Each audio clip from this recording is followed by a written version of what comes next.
ओम brim Brihaspati नमः। नमस्कार, स्वागत है आपका। आज की वीडियो में हम बृहस्पतिवार व्रत की पौराणिक कथा सुनेंगे। कथा को श्रद्धापूर्वक सुने और पुण्य सुने। कथा बृहस्पतिवार की सदैव पुण्य सुननी चाहिए, क्योंकि आधी अधूरा कथा सुनने से बृहस्पति देव नाराज हो जाते हैं। अब आइए सुनते हैं आज की कथा। एक नगर में एक साहूकार रहता था। वह बहुत ही धर्मात्मा प्रवृत्ति का था, परंतु उसकी स्त्री बड़ी ही कृपण थी। न वो किसी को एक पैसा दान में देती थी। वह राजा को भी ऐसा करने से मना किया करती थी, परंतु राजा उसकी बात नहीं मानते थे और धर्म कार्य हमेशा किया करते थे। एक समय की बात है, बृहस्पति देव साधु के रूप में उसके दरवाजे पर उसकी परीक्षा लेने के लिए भिक्षा मांगने आए और कहने लगे कि हे रानी जी, मुझे भिक्षा दे दो। रानी कहने लगी, मैं इस दान और पुण्य से तंग आ गई हूँ। इस कार्य के लिए मेरे पति देव भी बहुत हैं। अब आप ऐसी कृपा करें, सारा धन नष्ट हो जाए तथा मैं आराम से रह सकूं। साधु रूपी ऋषिदेव ने कहा, हे देवी, तुम बड़ी विचित्र हो। संतान और धन से कोई दुखी नहीं होता, इसको तो सभी चाहते हैं। पापी पुत्र और धन की इच्छा करता है। इस पर रानी कहने लगी, मुझे धन की आवश्यकता नहीं है, क्योंकि मुझे ऐसा धन नहीं चाहिए जिसको रखने और संभालने में मेरा सारा समय नष्ट हो जाए। इस पर साधु रूपी ऋषिदेव ने कहा, हे देवी, मैं जैसे तुम्हें बताता हूँ तुम वैसा ही करना। 7 दिन बृहस्पतिवार को घर को गोबर से लीपना, केशों को पीली मिट्टी से धोते समय स्नान करना, राजा से कहना हजामत करवाए, भोजन में मांस मदिरा खाना। इस प्रकार करने से तुम्हारा सारा धन नष्ट हो जाएगा। रानी ने इस प्रकार कर्म करने प्रारंभ किए। कार्य करते हुए केवल 3 बृहस्पतिवार बीते थे कि उनकी समस्त धन संपत्ति धीरे धीरे नष्ट होने लगी। अब राजा कहने लगा, हे रानी, अब मैं परदेश जा रहा हूँ, क्योंकि यहाँ पर सभी मनुष्य जानते हैं, इसलिए मैं यहाँ कोई कार्य नहीं कर सकता।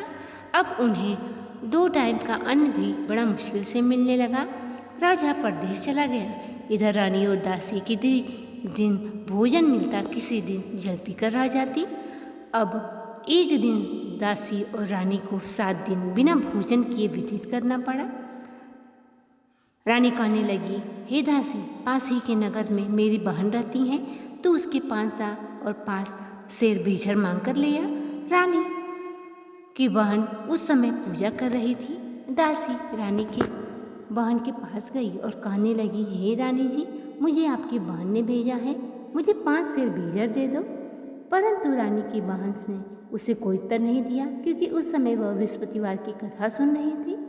अब रानी की बहन से उसे कोई उत्तर नहीं मिला। वो दुखी हुई और वापस आकर कहने लगी, हे रानी जी, आपकी बहन तो बहुत ही घमंडी है, वह छोटे लोगों से बात भी नहीं करती। मैंने उनसे कहा तो उसने कोई उत्तर नहीं दिया। तब रानी कहने लगी, इसमें उसका कोई दोष नहीं है, जब बुरे दिन आता है तो कोई भी सहारा नहीं देता। अब वह बृहस्पति भगवान की कथा सुन के पूजा समाप्त कर अपनी बहन के घर मिलने आई और कहने लगी, हे बहन, तुम्हारी दासी हमारे घर गई थी, परंतु जब तक कथा होती हम लोग ना उठते और ना बोलते, इसलिए मैं नहीं बोली। कहो दासी क्यों गई थी?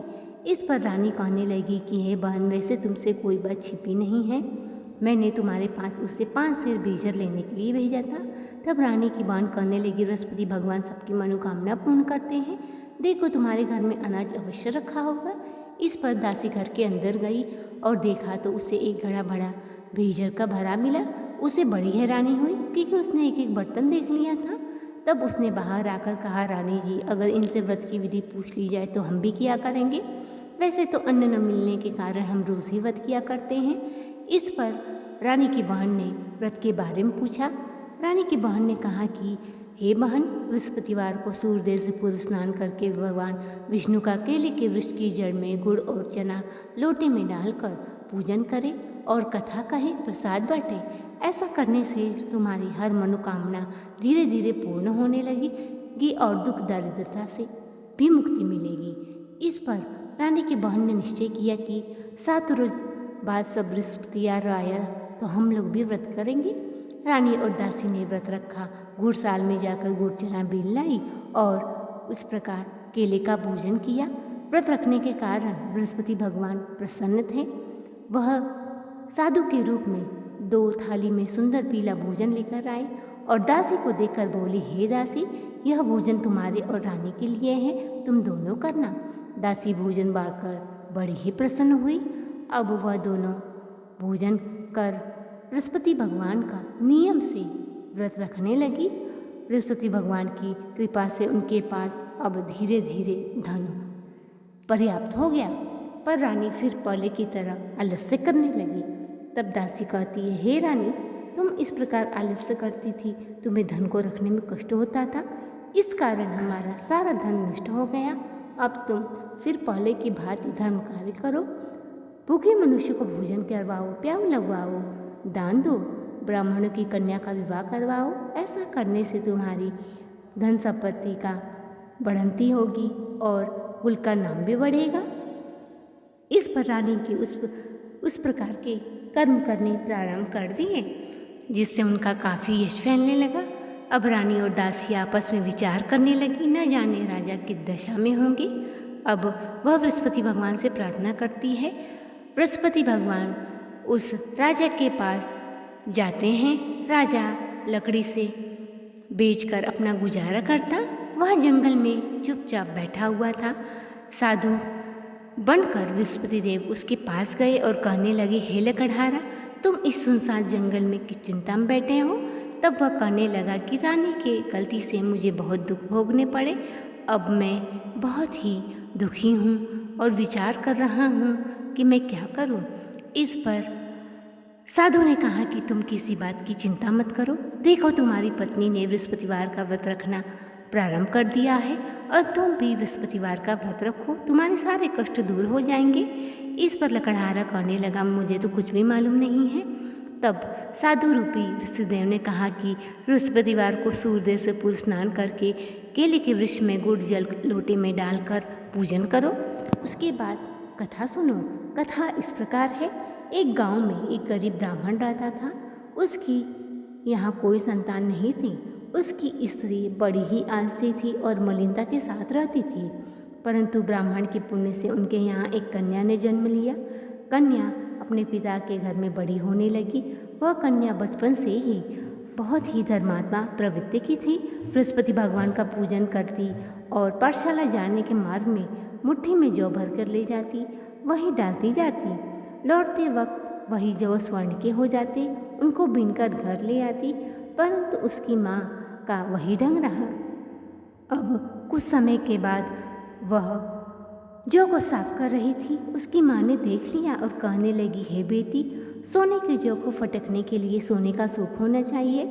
उसने बृहस्पतिवार का व्रत रखा और कहने लगी कि हे बृहस्पति देव, मुझे सोने का सूप दे दो। इस पर वह पाठशाला गई। लौटते वक्त उसे सोने का सूप मिला। उसे वो ले आकर जौ साफ करने लगी, परंतु उसकी माँ का वही ढंग रहा। एक दिन वहाँ का राजकुमार वहाँ से होकर निकला। इस लड़की को सोने के सूप में जौ साफ करते हुए देख इस पर मोहित हो गया। उदास होकर भोजन तथा जल त्याग कर राजमहल जाकर लेट गया। अब राजा को जब राजकुमार द्वारा अन्न जल त्यागने का समाचार ज्ञात हुआ तो मंत्रियों के साथ अपने बेटे के पास पहुँचे और कहा, हे पुत्र, तुम्हें किस बात का कष्ट है? किसी ने अपमान किया अथवा और कोई कारण है? इस पर वह कहने लगा, मुझे आपकी कृपा से किसी बात का दुख नहीं है, किसी ने मेरा अपमान नहीं किया, परंतु मैं उस लड़की के साथ विवाह करना चाहता हूँ जो सोने के सूप में जौ साफ कर रही थी। इस पर राजा ने कहा, इस प्रकार की कन्या का पता तुम लगाओ, उसके साथ तुम्हारा मैं विवाह अवश्य करवा दूंगा। अब राजकुमार ने लड़की के घर का पता बतलाया। राजा के मंत्री लड़की के घर गए और ब्राह्मण को आदेश सुनाया। ब्राह्मण खुश हो गया, अपनी कन्या के विवाह राजकुमार के साथ करवा दिया। कन्या के घर से जाते ही उसके घर में पहले की भांति गरीबी का निवास हो गया। अब तो अन्न बड़ा मुश्किल से होता। ब्राह्मण दुखी होकर अपनी बेटी से मिलने गया। बेटी ने पिता की दुखी अवस्था को देखा, खूब ढेर सारा धन दिया और विदा किया। कुछ समय तो सुखपूर्वक व्यतीत हुआ कि लेकिन बाद में फिर वही हाल हो गया। इस पर वह ब्राह्मण फिर अपनी बेटी से मिलने गया। तब बेटी कहने लगी, हे पिताजी, अब माताजी को विवाह में मैं वह विधि बता दूंगी जिससे गरीबी दूर हो जाएगी। ब्राह्मण अपनी पत्नी को लेकर पुत्री के राजमहल पहुंचा। पुत्री माँ को समझाने लगी, हे माँ, तुम सर्वप्रथम स्नान करके बृहस्पति भगवान का पूजन करो तो सब दरिद्रता दूर हो जाएगी। परंतु उसकी माँ उसकी एक बात नहीं मानती। वह सुबह उठते ही अपनी पुत्री के बच्चों का जूठा खा लेती थी। एक दिन उसकी पुत्री को बहुत गुस्सा आया। उसने कोठरी से सारा सामान निकाल दिया। उसमें अपनी माँ को बंद कर दिया और निकाल के स्नान करा के पूजा पाठ करवाया। तो उसकी माँ की बुद्धि अब धीरे धीरे ठीक होने लगी। अब वह नियम से पूजा पाठ करने लगी। इस लोक का सुख भोग कर स्वर्ग को गई। इस प्रकार कथा कर साधु महाराज ऋषिदेव वहाँ से अंतर्ध्यान हो गए। अब राजा लकड़हारे ने सोचा कि मैं बृहस्पति भगवान का पूजन अवश्य करूँगा। बृहस्पतिवार का दिन आया। लकड़ी लेकर वह शहर गया। उसे और दिनों से अधिक धन मिला। उसने पूजन का सामान मंगाकर पूजा कही, प्रसाद बांटा। अब तो उसका कष्ट धीरे धीरे दूर होने लगा। परंतु अगला बृहस्पतिवार आया तो व्रत रखना भूल गया। संयोगवश उस राज्य के राजा ने विशाल यज्ञ का आयोजन किया और सबसे घोषणा करवा दी कि सब लोग मेरे यहाँ भोजन करने आए। जो इस आज्ञा को नहीं मानेगा उसको फांसी की सजा दी जाएगी। अब लकड़हारा कुछ देर से पहुंचा। देर से पहुंचने के कारण राजा लकड़हारे को राजमहल में ले आकर भोजन कराने लगे। रानी की दृष्टि उस खूंटी पर पड़ी जिस पर उसका हार लटका हुआ था। हार खूंटी पर लटका दिखाई नहीं दिया, क्योंकि लकड़हारा जब भोजन करता रहा था, देखते देखते वह हार खूंटी निगल गया। अब रानी को निश्चय हो गया, मेरा हार लकड़हारे ने चुराया है। राजा ने आदेश दिया लकड़हारे को कारागार में बंद कर दिया जाए। अब जब राजा जेलखाने में बंद हुआ तो दुखी होकर विचार करने लगा कि न जाने कौन से पूर्वजन्म के कर्म से मुझे यह दुख प्राप्त हो गया। रात्रि को जब वह सोया, साधु रूपी ऋषिदेव से कहने लगे, अरे तूने बृहस्पतिवार का व्रत नहीं रखा, इस कारण बृहस्पति भगवान तुझसे नाराज है। अब तो अगले गुरुवार को बृहस्पतिवार का व्रत रखना।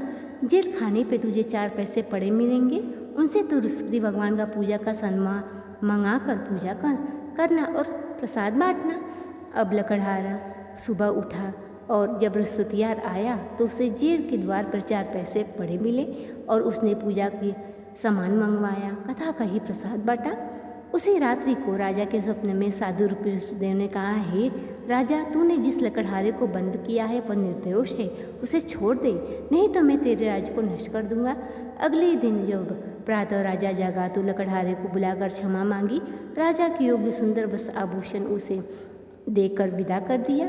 जब वह राजा अपने देश को पहुंचा तो देखा कि महल में और पूरे गांव में अधिक धर्मशाला मंदिर बने हुए थे। यह पूछने पर सारे नगर के लोग कहने लगे कि ये सब रानी और दासी द्वारा बनवाए गए हैं। तब राजा को बड़ा क्रोध आया। जब रानी ने सुना कि राजा आ गए हैं, दासी को कहने लगी, हे दासी, हमारी ऐसी हालत देखकर कहीं राजा लौट न जाए तो दरवाजे पर खड़ी हो जा। जब राजा आए तो दरवाजे पर दासी खड़ी हो गई, उनको अपने साथ महल में लिवा लाई। तब राजा ने तलवार निकाली और पूछने लगा, बताओ तुम्हें ये धन कैसे प्राप्त हुआ। तब रानी कहने लगी कि मुझे यह सब बृहस्पति भगवान की कृपा से प्राप्त हुआ है। इस पर राजा ने निश्चय किया कि 7 रोज तो सभी बृहस्पतिवार का व्रत रखते हैं, लेकिन मैं रोज़ व्रत करूंगा और दिन में 3 बार कथा करूंगा। अब तो राजा के दुपट्टे में हर समय चने की दाल बधी रहती। एक दिन उसने सोचा कि मैं अपने बहन के घर जाऊंगा। इस प्रकार वह घोड़े पर सवार होकर निकल गया। रास्ते में उसने देखा कुछ आदमी मुर्दे को लिए जा रहे हैं। राजा ने कहा, मेरी कथा सुन लो। कुछ आदमी बोले, हमारा तो आदमी मर गया है, इसको अपनी कथा की पड़ी है। परंतु कुछ आदमी बोले, अच्छा कहो, हम तुम्हारी कथा सुनेंगे। इस पर राजा ने दाल निकाली और कथा कहनी शुरू कर दी। कथा आदि हुई तो मुर्दा हिलने लगा और कथा समाप्त होते होते राम राम करते हुए मुर्दा उठ खड़ा हो गया। राजा आगे बढ़ा। किसान में उसे एक हल चलाता मिला। किसान से राजा ने कहा कि मेरी कथा सुन लो। किसान कहने लगा, जब तक तेरी कथा सुनूंगा 4 हरिया जोत लूँगा, जा तो कथा किसी और को सुनाना। इस पर राजा आगे बढ़ा। राजा के हटते ही बैल पछाड़ खाकर गिर गए। किसान के पेट में दर्द होने लगा। जब किसान की पत्नी रोटी लेकर आई, बेटे से सब हाल पूछा। बेटे ने सब हाल बता दिया। बुढ़िया दौड़ी दौड़ी घुड़सवार के पास गई और कहने लगी, मैं तेरी कथा सुनूंगी, तू अपनी कथा मेरे खेत पर चलकर करना। इस प्रकार राजा ने आकर खेत पर कथा कही, जिसे सुनकर उसके लड़की का पेट दर्द ठीक हो गया और बैल भी खड़े हो गए। अब राजा अपने बहन के घर पहुंचा। बहन ने भाई की खूब मेहमानी की, लेकिन राजा जब प्रातः जागा तो उसने देखा कि सब लोग भोजन कर रहे हैं। राजा ने अपनी रानी बहन से कहा कि हे बहन, कोई ऐसा व्यक्ति है जिसने भोजन न किया हो जो मेरी कथा सुन ले। इस पर बहन कहने लगी, ये देश ऐसा है, पहले यहाँ के लोग भोजन करते हैं, बाद में अन्य काम करते हैं। अगर कोई पड़ोस में हो तो दिखाती हूँ। इस पर वह देखने चली गई। देखते देखते वह एक कुम्हार के घर गई जिसका लड़का 3 दिन से बीमार था। उसके यहाँ किसी ने 3 दिन से भोजन नहीं किया था। राजा की कथा कहने के लिए उसकी बहन ने कहा। कुम्हार तैयार हो गया। राजा ने जाकर उसके घर पर कथा कही, जिससे सुनकर उसका लड़का ठीक हो गया। अब तो राजा की प्रशंसा होने लगी। राजा ने कहा कि बहन, मैं अपने घर जाऊंगा, तुम भी तैयार हो जाओ। राजा की बहन ने अपनी सास से भाई के साथ जाने की आज्ञा मांगी। सास बोली, चली जा, परंतु कोई बालक नहीं जाएगा, क्योंकि तेरे भाई को कोई संतान नहीं होती। बहन कहने लगी, है भैया, मैं तो चलूँगी, परंतु कोई बालक नहीं जाएगा। इस पर राजा उदास होकर अपने नगर को लौट आया और कहने लगा, हम निसंतान हैं, इसलिए कोई हमारे घर आना पसंद नहीं करता। इस पर रानी कहने लगी, बृहस्पति देव ने हमें सब कुछ दिया है, वे हमें संतान भी अवश्य देंगे। उसी रात्रि को बृहस्पति देव राजा के स्वप्न में प्रकट होकर कहने लगी, हे राजा, सब सोच त्याग दे, तेरी रानी गर्भवती है। 9वें महीने रानी के गर्भ से एक सुंदर पुत्र पैदा हुआ। यह सुनकर उसकी बहन उसके घर बधाई लेकर आई। तब राजा कहने लगा कि हे बहन, तुम आई, मुझे बहुत खुशी हुई। परंतु रानी कहने लगी कि घोड़ा चढ़कर नहीं आई, गधा चढ़ी आई, और ताने देने लगी। इस पर ननद कहने लगी कि हे भाभी, मैं इस प्रकार न कहती तो तुम्हें औलाद कैसे मिलती। बृहस्पति देव ऐसे ही है, जिसके मन में जो कामनाएं रहती हैं सभी को पूर्ण करते हैं। बोलो बृहस्पति महाराज की जय। तो ये थी आज की बृहस्पतिवार की कथा। अब आइए सुनते हैं बृहस्पतिवार की आरती। ओम जय गुरु बृहस्पति देवा, छिन छिन भोग लगाओ, कदली फल मेवा।